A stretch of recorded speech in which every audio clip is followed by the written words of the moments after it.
presidenteak esan du zitalkeria dela eta epaileek politika egitea dituratu du. Era berean, Junt, RC, EAJ, Sumar eta Podemosek Gorenaren erabakiak kritikatu dute. PSOEk errespetua agertu du, naiz eta ados ez egon, eta PPek eta Voxek ebazpena babestu dute.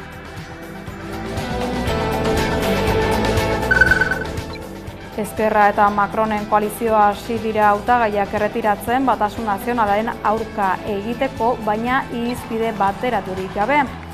Frantziako presidenteak esan du boto bakar batek ere ez duela izan behar ultraeskuinarentzat, ez du beste alderdien alde bozkatzera deitu esplizituki. Diputatu gaiek aste arteko arratsaldeko 6 arte dute bigarren itzulirako hautagaitzak erregistratzeko.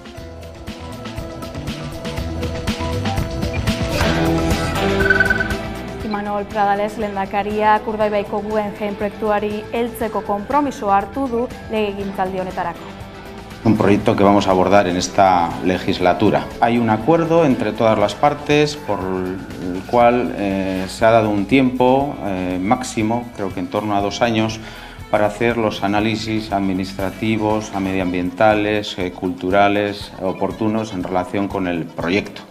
Y es el Zezenketari gabeko Sanfermietarako bidea erraztu dezatela, hori izan da Iruña Antitaurinak Iruñeko peinei egin dien aldarria jaietako egun bakoitzean zezen plazan gertatzen den astakeriari amaiera emateko asmoz. Uztailaren 7 arratsaldeko 7 egingo duten kalejirarekin salatuko dute.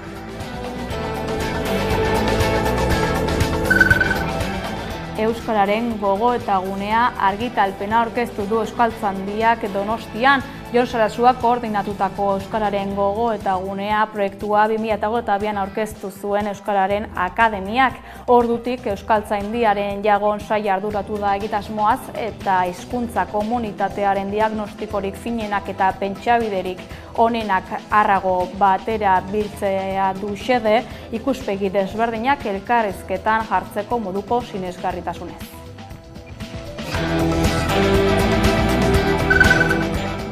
Bilboko LGTBIQ+ 21. nazioarteko zinema eta arte eszenikoen jaialdiak zinegoakek edizio honetako sariak iragarri ditu Bilborrok aretoan antolatutako itxiera ekitaldian. Memoria lesbikoak eta ultraeskuinari erresistentzia izan dira palmaresaren protagonistak.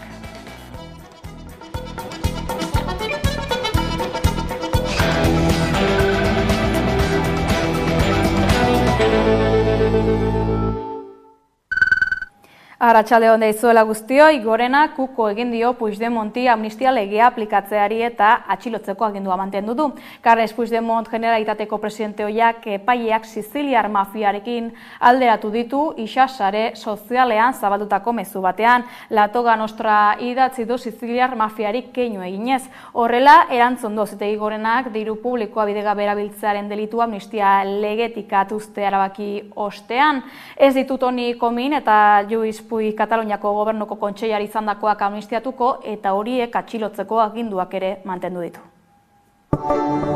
Espainiako Auzitegi Goreneko epaileak uko egin dio Carles Puigdemonti amnistia lege aplikatzeari eta hura atxilotzeko aginduari eutsi dio. Gorenaren arabera, diru publikoa bidegabe erabiltzeagatik urriaren 1 erreferendumeko epaiketan zigortuei ezin zaie amnistia aplikatu, beraz, Oriol Junqueras, Raúl Romeva, Jordi Turull eta Dolors Bassa burusak independentistak ere ez dira amnistiatuko. Izan ere, Pablo Llarena epaileak ondorioztatu du 2017ko erreferenduma bultzatzeko erabili zuten diru publikoa beraien onura pertsonalerako izan zela eta delitu hori amnistiatik kanpo utzi du. Gorenak planteatutakoa Espainiako fiskal nagusiak proposatutakoaren kontrakoa da, urriaren 1 auzian zigortutako buruzagi independentistei amnistia lege aplikatzeko eskatu du fiskal nagusiak, beraz, bi aukera dituzte zigortuek eta erbesteratuek, helegitea jartzea Auzitegi Gorenean bertan, aurrera egiteko aukera gutxerekin, edo babes helegitea aurkeztea Konstituzio Auzitegian. Toni Kominen eta Lluís Puigen aurkako atxilotzea agindua ere mantentzeko eskatu du Llarena epaileak, baina era berean indargabetu egin du Marta Roviraren aurkakoa desobedientzia egozten diolako eta amnistiagarritzat jo du.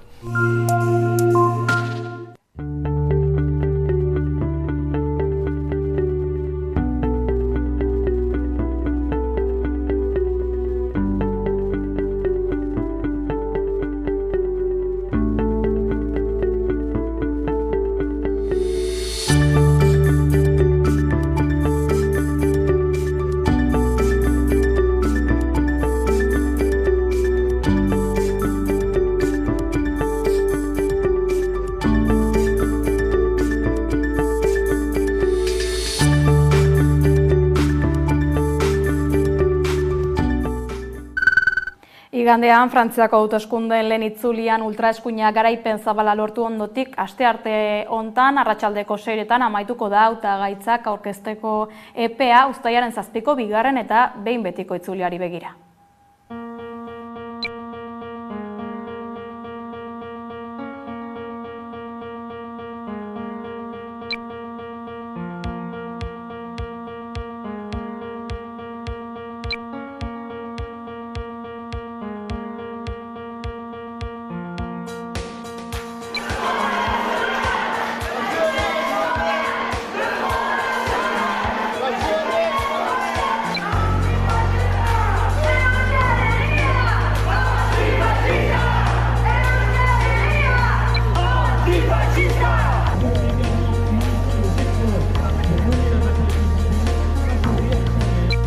Dans l'hypothèse où il serait arrivé en tête, tandis que nous ne serions qu'en 3e position, nous retirerons notre candidature.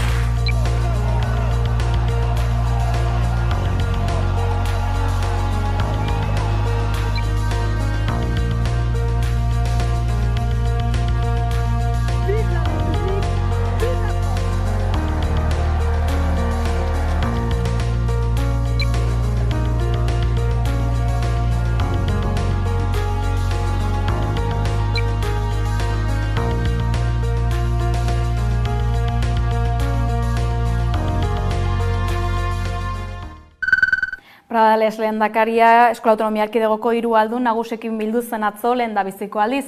Legegintzaldiko erronkak izan dituzte bertan hizpide eta ostean prentsaurrekoa egin du Pradalesek. Urdaibaiko Guggenheim Museoak aurrera egin dezan lan egingo duela baieztatu du Eusko Jaurlaritzako lehendakari berriak. Hasi berri den legealdian zehar, Urdaibaiko Guggenheim proiektuari helduko diotela baieztatu du Imanol Pradales Eusko Jaurlaritzako lehendakariak. Busturialdeko biziberritze planaren parte dela gogorarazi du Pradalesek, baita EAJ eta PSek sinatutako gobernu akordioaren parte ere. Es un proyecto que vamos a abordar en esta legislatura. Hay un acuerdo entre todas las partes por el cual se ha dado un tiempo máximo, creo que en torno a 2 años, para hacer los análisis administrativos, medioambientales, culturales, oportunos en relación con el proyecto. Y es el escenario en el que estamos. Zentzu berean hitz egin du Eusko Jaurlaritzako bozeramaileak Maria Ubarretxenak, legealdi honetan bultzatuko den proiektua dela baieztatuz. Ez da bakarrik eraikin bat, baizik eta, baiara horretan, baiara hori bultzatzeko proiektu askoz orokorrako baten barruan dagoen atal bat da, eta lehendabizikoz ere gobernu koalizio honen akordioaren baitan dagoen proiektu bat da. Eta beraz, gobernu koalizioan dagoen proiektu bat dan enean gobernu honek bultzatuko du. Proiektatutako beste azpiegitura handi bati buruz ere hitz egin du Pradalesek. HTA eta Euskal Y-a eta Nafarroako ibilbidearen arteko konexioari buruz hain zuzen. Gipuzkoako aldundia Ezkio itsason elkartzearen aldekoa da. Arabako Foru Aldundiak aitzitik Gasteizko konexioa lehenesten du. Espainiar estatuaren autua dela baieztatu du Eusko Jaurlaritzako lehendakariak. Azterketa guztiak izan arte erabakirik hartuko ez dela adieraziz. Bizkaiko Foru Aldundiko enpresetako goi-karguak hautatzean publizitate, gardentasun, meritu, berdintasun eta gaitasun printzipioak lehenesteko eskatzen duen mozio bat aurkeztu du EH Bilduko Iker Casanovak Bizkaiko Batzar Nagusitan. Hautaketan eredugarri izateko eskatu du eta ohartarazi eredu txarrek eskuin muturraren gorakada dakartela eta herritarren atxikimendu falta. Jurretako eta Lezamako alkateek kargua utzi eta Bizkaiko Foru Aldundiko enpresetako buru izendatu dituzte. Eta beste horrenbeste Inigo Iturrate legebiltzarkide ohiarekin. Legebiltzarra Laga eta Euskalduna Jauregiko zuzendari jarri dute. Hautaketa prozesuak aldatzeko asmoz, EH Bilduk mozioa aurkeztu du Bizkaiko Batzar Nagusietan. Proposatuko dugu mozio baten bidez zuzendariak aukeratzeko prozedura aldatzea eta hor bermatzea publizitatea, gardentasuna, meritua, berdintasun eta gaitasun printzipioak. Ez dugu zehazten nola egin behar den hori, aukera ezberdina daude, araudiak eta legedia kontutan hartuta, nahita egin dugu planteamendu ireki bat akordiorako esparruak esploratzeko beste alderdiarekin eta baita ere gobernuarekin, bere orain arteko jarrera zuzentzeko borondatea adierazten badu. Hautaketa polemikoak saihestu eta hautaketa eredugarriak izatea da mozioaren helburua, izan ere zuzendaritza kargoetara iristeko ez dela berdintasuna bermatzen dio, hain zuzen Arartekoak berako hartarazi duena. Iker Casanovak gaineratu duenez, izendapenak legezkoak izan da ere, pertsona horiek enpresa horien buru jartzeko erarik egokiena ote den galdegin behar da, haren arabera eredu txarrek eskuin muturraren gorakada eta herritarren atxikimendu falta dakartelako. Nafarroara egingo dugu salto, lunes Lilaz taldeak deituta omenaldia egin zioten atzo Nagore Lafax kasteari haren hilketaren 16. urteurrenean. Ehunka lagunek Nagore Lafax duela 16 urte uztailaren 7an San Ferminetan hildako gipuzkoarra gogoratu dute Iruñan egindako ekitaldi batean. Hala, indarkeria matxistaren aurkako aldarrikapena izan da ekitaldia. 2008an bere ospitale berean lan egiten zuen psikiatra batek jo eta ito zuen Irungo erizain gaztearen oroimenez. Eta horrekin batera, hilero Nafarroan sexu indarkeriaren biktima izatea salatzen duten dozenaka emakumeei. Edo bikotekiden edo bikotekide hoien esku hildakoak. Zehazki 3 emakume eta 2 adingabe asteburu honetan bakarrik Espainian. Asun Casasolak Nagoreren amak eskerrak eman nahi izan ditu kalera ateratzeko beharra azpimarratuz. Porque hay que salir a la calle, porque hay que ayudar a las víctimas, porque hay que estar allí. Sé que cuesta, que sé que es difícil, pero de verdad no sabéis el bien que hace a las víctimas. Por ejemplo, como este año, yo creo que se ha conseguido cuando él ha pedido, el chico José Diego Illanes Vicay, pidió derecho al olvido. Cuando no se lo han concedido, se lo han denegado, yo he dicho, wow, eso es gracias a la ciudadanía, gracias a todos que salís, gracias a todo el mundo que está luchando por esto. Talde feministetako, peinetako eta beste herritar elkarte batzuetako kideekin batera, ekitaldian izan dira Nafarroako gobernuko ordezkariak, baita Joseba Siron Iruñeko alkatea ere. Astelen Lilak elkarteak aurrerapen eta aldaketa garrantzitsuak onartu ditu indarkeria matxistaren arloan. Hilketa hartatik igaro diren 16 urteetan, Jose Diego Illanesi 12 urte eta erdiko kartzela zigorra ezarri baitzioten. Asun Casasola unkitu baten aurrean, dantzatutako aurreskuak Mikel Laboaren txoria bestiari eman dio bide jota batek itxi duen ekitaldi batean. Iruñan segiz, 4 egun besterik ez dira falta Sanferminak hasteko eta jada abian dira herri Sanferminen muntaketa lanak. Aurtengo herri Sanferminak bueltan dira eta honekin batera bueltan dira muntaketa lanak. Sanferminetarako 4 egun falta direla herri Sanferminek atzo hasi zituzten haien muntaketa lanak. Uztailaren 1etik 5era goizeko 10etan eta arratsaldeko 5etan antolatu dituzte auzolanak. Herri Sanferminak auzolanaren bitartez eta lan bolondresaren bitartez sortutako plataforma da, beti ere jai eredu ezberdina lortzearren. Auzolanetan eta Sanferminetan bete behar dituzten txanda ezberdinetan parte hartzeko deia egin dute. Aurtengo herri Sanferminak bueltan dira eta honekin batera bueltan dira muntaketa lanak. Sanferminetarako 4 egun falta direla, herri Sanferminek atzo hasi zituzten muntaketa lanak. Herri Sanferminak herri mugimenduko 17 eragile eta norbanakok osatzen dute plataforma da.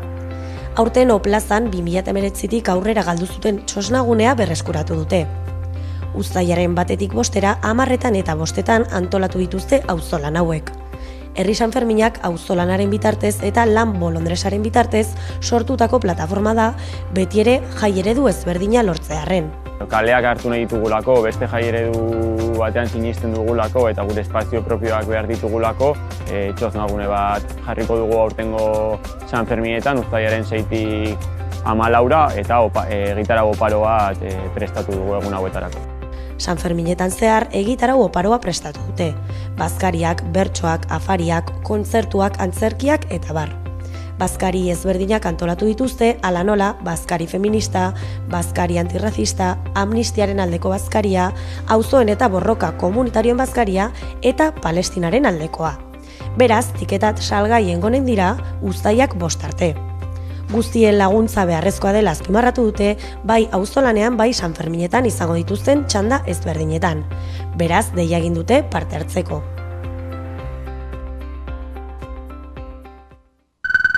Sanferminak eta joka ditugula zezenketeik gabeko jaien aldarrikapena indarra hartzen ari da. Iruñeko zezen plazaren parean dago Irune. Gaurkoan zezenketa plazara gerturatu gara, gaur hemen Iruña Antitaurinak prentsaurreko bat eskaini du uztailaren 7an arratsaldeko 7 udaletxe plazatik abiatuko den zezenketen kontrako kale jiran parte hartzeko deia egiteko. Iruña ez da taurinoa, Sanfermin zalea da lelopean, Javier Nagorek egin du aurtengo kartela. Aipatu dutenez, 60 zezen baino gehiago hilko dituzte, eta hainbat datu eman ostean, herritar gehienek animalien tratu txarren aurka daudela argi utzi nahi izan dute. Iruña Antitaurinak kale jira antolatu du uztailaren 7ako Iruñan zezenketarik gabeko Sanferminak eskatzeko. Hala adierazi dute astearte honetan Elena Fraileren eta Luisa Vallejoren izenean zezen plazaren aurrean emandako prentsaurrekoan. Bide batez, aurtengo kartela aurkeztu dute Javier Nagore ilustratzaileak egin duena. Bertan, Sanfermin jaietan, 60 zezen modu agonikoan hilarte sastakatuko dituzte, euren odolean itota kritikatu du taldeak. 2006 urteaz geroztik hiltegietan debekatuta badago ere krudelegia izateagatik.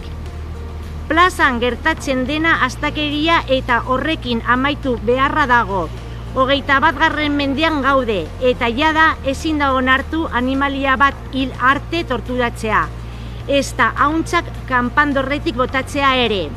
Iruña Antitaurinak adierazi duenez, herritar gehienek ez dituzte animalien aurkako tratu txarrak onartzen. Gehitu dutenez, datu eta inkesta guztien arabera, herritar gehienak zezenketen aurka daude, tauromakiaren gainberan argi eta garbi nabari denez.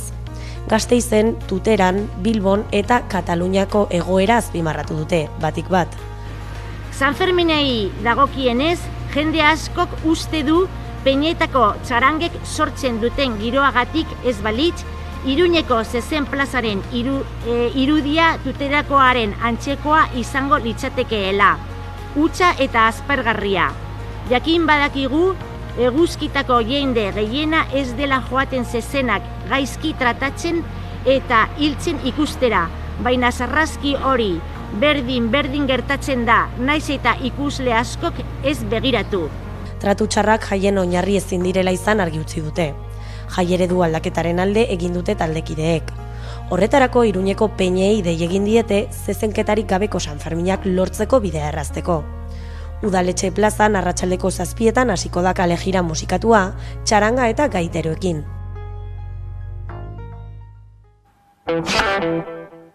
Kalean da Euskararen gogoetagunearen lehenengo argitalpena, bitxosten plazaratu ditu horren bidez Euskaltzaindiak. 2022an abiatu zuen Akademiaren Jagon Saiak Euskararen gogoetagunea proiektua, eta horren bidez egin diren hausnarketen emaitza da liburua. Euskaltzaindiak Euskararen gogoetagunearen lehenengo alea aurkeztu du Gipuzkoako Foru Aldundiaren eta Laboral Kutxaren babesarekin. Euskararen gogoetagunea proiektua 2022an abiatu zuen Euskararen Akademiak. Ordutik Euskaltzaindiaren Jagon Saia arduratu da egitasmoaz eta orain plazaratu berri den liburuak Euskararen etorkizun ikuspegi artikulatua osatzeko ariketan eman dituen lanak biltzen ditu.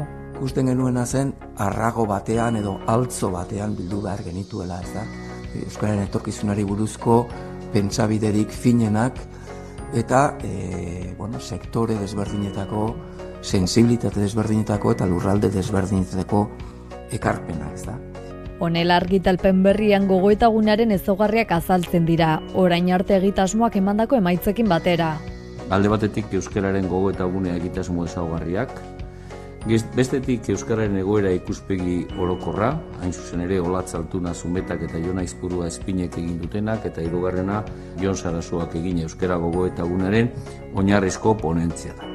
Agerraldian Gipuzkoako diputatu nagusia Eider Mendozak eskerrak eman dizkie gogoetagunearen lehen argitalpena ontzeko lanean aritu diren adituei eta egitasmoaren garrantzen jarri du azpimarra. Apostu hau egiten jarraitu nahi dugu. Euskara izan dadin lanerako hizkuntza nagusia eta horrek ahalbidetuko duelako zerbitzu publikoak euskaraz eman ahal izatea berme guztiekin. Gogoetagunean euskarak bizi duen egoera aztertzen ari dira. Gero hausnarketa horiek gizartari eta erakundei eskaintzeko. Eta Jon Sarasuak argi esan du. Orain arte egin duguna egiten jarraituz, ez dugula aurrera egingo. Ez dugula euskararen bizi berritze prozesuan aurrera egingo, orain arte egin dugun gauza bera egiten jarraituz. Ez galdegai berriak ditugulako. Pauso eta jauzi berriak eman behar direla azpimarratu du eta bitartean hurrengo urrats horiek planteatzen eta lantzen jarraituko dutela.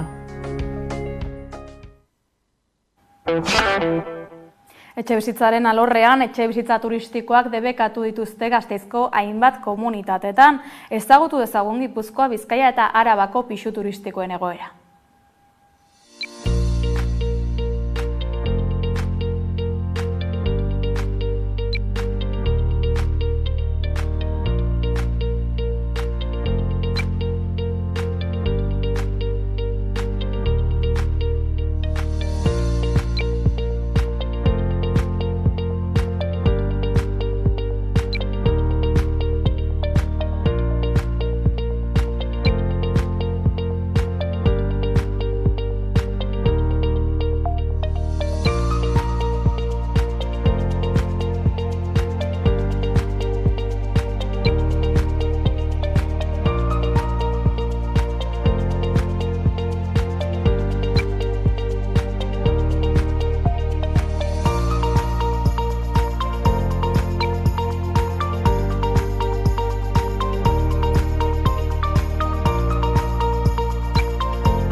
Merkataritza lokalaren alokairuaren 50% finantziatuko die Gasteizko udalak ekintzaile berriei. Gasteizko alde zaharrean edo zabalgunean aktibitate ekonomiko berriak gauzatu nahi dutenentzat diru laguntza linea ireki du hiriko udalak. Euskal Herria Bildurekin adostutako aurrekontu akordioan barneratutako neurria da, hutsik dauden merkataritza lokalak martxan jartzeko helburua duena. Lokal horien alokairu kostuen 50% finantzatuko du udalak, 12 hilabetez eta gehienez 500 euroko diru laguntzarekin. Proposamen hau, alde zaharreko eta zabalguneko merkataritza lokalak dinamizatzeko laguntzen deialdi batean datza. Deialdi hau, jarduera ekonomiko baten titular diren pertsona fisiko zein juridikoei zuzenduta doa, eta zehazki, establezimendu berri baten irekiera gauzatu nahi dutenei. Eraikinen lehenengo solairuetan ezarri nahi diren ekimen berriak lagunduko ditu programak. Ostalaritza, merkataritza, aktibitate artistikoak edota bestelako zerbitzuak eskaini nahi dituztenentzat bideratutako laguntzak dira. Tokiko merkataritza sustatzea aurre ikusten du. Hiriaren erdigunea eta orain arte hutsik eta erabiliari gabe zeuden lokal komertzialak berriro ere bizitzaz betetzeaz. Horretarako, lokalaren errentamentu gastuen 50% arteko diru laguntza eman nahi diegu, merkataritza jarduera berri bat ireki nahi dutenei. Hau da, saltoki txikiak eta ekintzaileak babestu nahi ditugu ekimen honen bidez. Azkeneko urteetan nabarmenki gutxitu dira aktibitatea mantentzen duten merkataritza lokalen zenbakia. Ohituren aldaketa eta komertzio elektronikoaren gorakadaren aurrean, tokiko produktuak eta kontsumo jasangarria bultzatu nahi ditu Gasteizko udalak. Nuestro objetivo es mantener y consolidar la estructura comercial y hostelera existente en nuestra ciudad, posicionando el consumo sostenible y de cercanía como referente de las personas residentes y también visitantes. Diru laguntza eskatu nahi dutenek irailaren 30 arte egin dezakete, Gasteizko udalaren webgunean edota arreta.etan. Behargien auziei dagokionez, Zementos Rezolako langileen aldarrikapenak ozen entzun dira Añorgan. Goizetik lantokiaren aurrean kontzentratuta egon ostean, gaur enpresarekin egineko bileraren kanpoaldean elkarretaratzea egin du eta eguerdian ostera manifestazioa. Oaindala 2 aste, Zementos Rezolako zuzendaritzak martxan jarri zuen 56 langile kaleratzeko ere prozesue, gaur prozesu hortako 3. negoziaketa bilera indeu, eta ez da inungo aurreapenik egon. Enpresa justifikau gabe jarraitzen do aitzakitzat erabiltzen duen deskarbonizazio prozesu hoi, baina benetazko elementuk eta neurri hau justifikauko duten elementuk mahai gainen jarri gabe. Langilek argi daukete hau ez dala benetazko deskarbonizazio prozesu bat, 56 langile kaleratzeko aitzaki bat dala, eta greban jarraituko dute 56 langile kaleratzeko ere hoi bertan bera utzi arte. Labek argi esan nahi do, ez gehala ez da momentu baten nukau benetazko deskarbonizazio prozesu bat ematea, eta trantsizio hori emateko gure eskue luzau diogu enpresai. Baina noski, langilekin adostuta eta kaleratze gabeko prozesu bat dan bitarten. Kultura gaietan Forever maskara antzerkia Kulunka Gipuzkoar konpainiaren lana izan da gaur Adan Martin Tenerifeko auditorioan egin den Max sarien 27. edizioko irabazleetako bat. Gainera, Natalia Uarte Nafarrak emakumezko aktore onenaren Max saria jaso du, Sara Cain Britaniarraren Psikosis 4.48 lanagatik. Bi Max sari jaso ditu Kulunka antzerki konpainia Gipuzkoarrak Forever lanarengatik. Iñaki Rikarte Gasteiztarrak zuzendutako maskara antzerkia da Forever. Tenerifeen ospatutako arte eszenikoen sarietan irabazle atera dena. 4 kategoriatan izendatuta zegoen antzerki lana eta bitan irabazi du. Eszena zuzendaririk hoberenaren Max saria eskuratu du Iñaki Rikartek. Antzerki egilerik onenaren saria ere lortu du Kulunka konpainiaren Forever antzerkiak. Iñaki Rikarte, Garbine Insausti, Edu Karkamo eta Jose Dualtek egindako lanari esker. Urruntze baten historia kontatu nahi izan dute maskara antzerkiarekin. Humorez eta ironiaz islatu dute egileek maitasunaren kontraesanak. Konpainiak azaltzen duenez, gurasotasuna, heziketa, desgaitasuna edota sexualitateari buruzko lana da Forever. Hauek ez dira izan Euskal Herrira ailegatu diren sari bakarrak. Natalia Uarte Nafarrak aktore onenaren saria irabazi zuen. Sara Cain egile Britainiarraren Psikosis 4.48 bakarrizketan egindako lanagatik jaso du aitortza Uartek. Lesbia dokumentalak irabazi du zinegoak jaialdiko sari nagusia.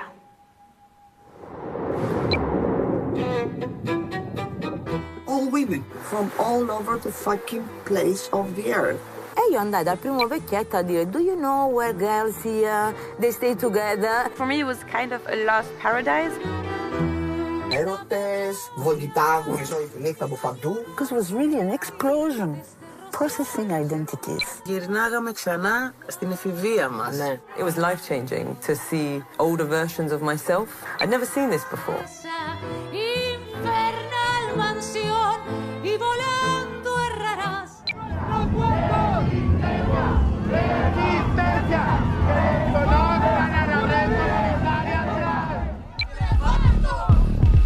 Temos as evidências médicas da gravidez.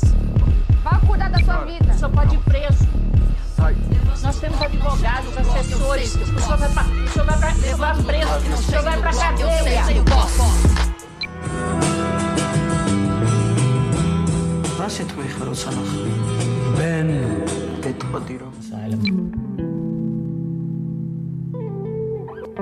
This person do have the power to decide.